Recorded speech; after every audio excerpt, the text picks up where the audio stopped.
dedicadas a averiguación de delitos en México. Ahora, el aparato de justicia inglés, que es el mismo aparato de los Estados Unidos, es muy costoso porque requiere instalaciones especiales, muebles especiales, una serie de infraestructura con que no contamos aquí en México. Uno de los,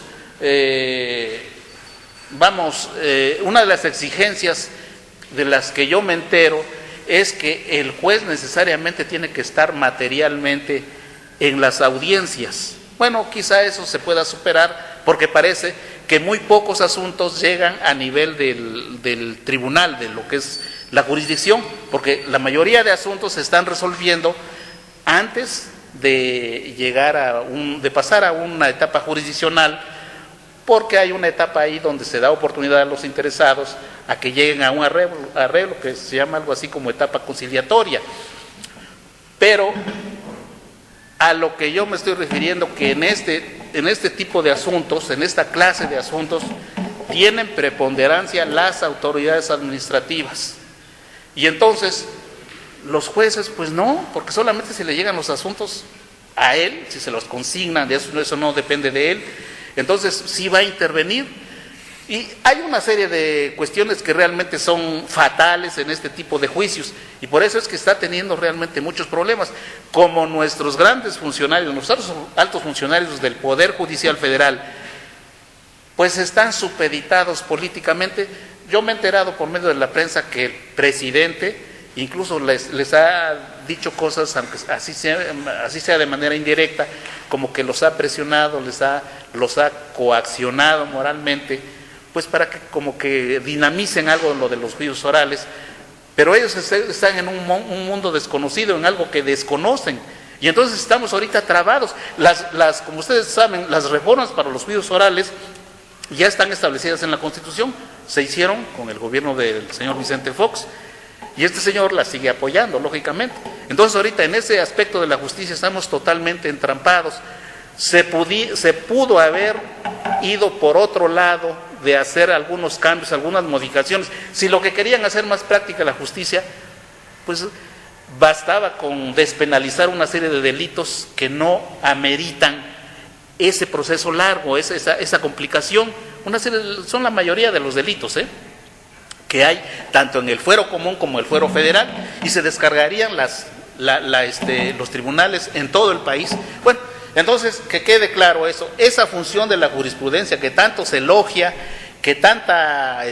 con la que tanta bulla hace la Suprema Corte de la Jurisprudencia, es algo totalmente antidemocrático, porque le quita a los jueces la capacidad de resolver ellos mismos los asuntos. Entonces, por eso decía el maestro Jorge Bautista que no se aplica la Constitución. Claro, no se aplica. ¿Cómo la va a aplicar? El único que puede, el intérprete por excelencia en México de la Constitución únicamente es la Suprema Corte.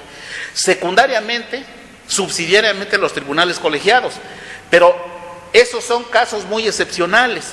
Entonces es la Suprema Corte la que dicta los criterios. Para mí eso ya no es jurisdicción. Ellos desde luego dicen que eso es jurisdicción. ¿Por qué no es jurisdicción? En la gran cantidad de asuntos en que interviene la Corte dictando estos criterios, son en resoluciones meramente administrativas, porque a la Corte le piden que estudie las contradicciones que ya existen entre resoluciones jurisdiccionales.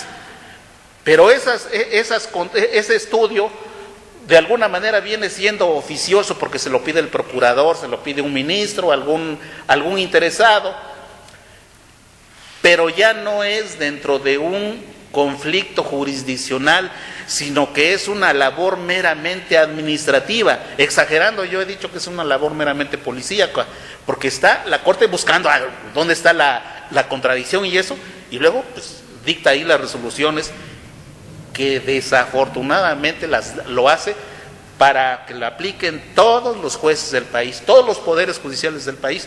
Y entonces, en México esa justicia está mediatizada.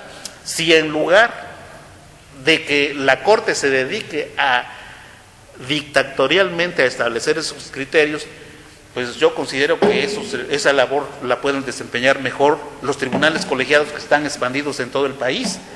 Lo que ellos alegan mucho es una contradicción que pueda surgir entre las resoluciones. Sí es cierto que surgen contradicciones, pero este es un problema menos grave que el problema más grave, que es que tengamos a un tribunal todopoderoso y el Poder Ejecutivo, los grandes políticos muy felices, porque ya saben que la Corte ahí no pasan cualquier falla, cualquier cuestión que ellos hagan y que trascienda a los tribunales, ya saben que la Corte lo va a parar, y como ustedes lo están viendo. Entonces la única manera es que tenemos que decir, bueno, esta Corte esos son los principios de la Constitución, y todos los jueces tienen facultades para aplicar la Constitución, como ustedes saben, para eso es el Poder Judicial, pero paradójicamente los jueces aquí nada más pues están para aplicar lo que otro dice, o sea, en este caso la Corte. Más o menos en eso consiste lo que nosotros hemos estado exponiendo en el país.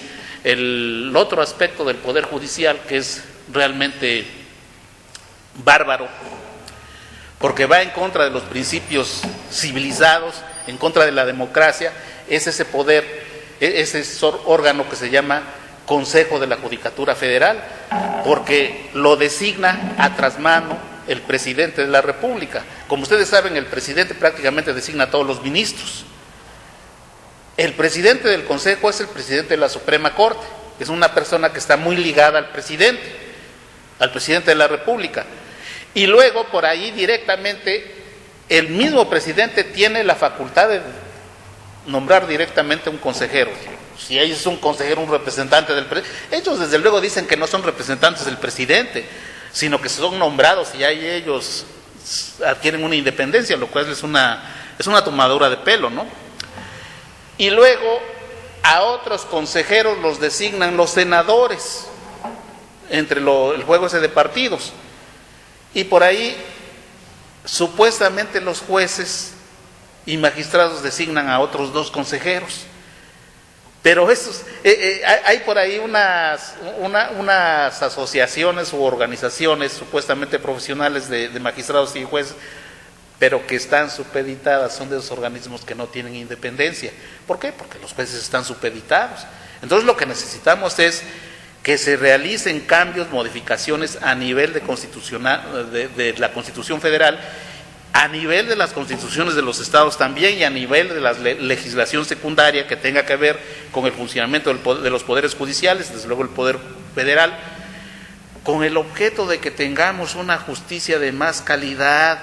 Nosotros necesitamos que los jueces, cuando vaya una parte interesada, cuando vaya el representante de un interesado, pueda hablar realmente y exigirle directamente a un juez, porque él es el juez el que va a resolver bajo su responsabilidad el asunto, que es un asunto y son todos los miles de asuntos que están en todo el país, en todos los juzgados.